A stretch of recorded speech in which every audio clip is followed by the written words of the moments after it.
Plum cake வீட்லேயே dry fruit சேர்த்து bakery ஸ்டைலில் செய்ய போகிறோம். 1/2 கப் சர்க்கரை எடுத்து கேரமலைஸ் பண்ணி அதில் கொஞ்சமாக தண்ணி ஊற்றிக்கோங்க.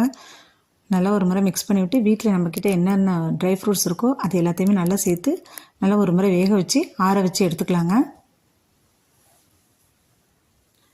மிக்ஸி ஜாரில் சர்க்கரை, பட்டை, கிராம்பு, ஏலக்காய் சேர்த்து நல்லா மிக்ஸ் பண்ணிக்கோங்க.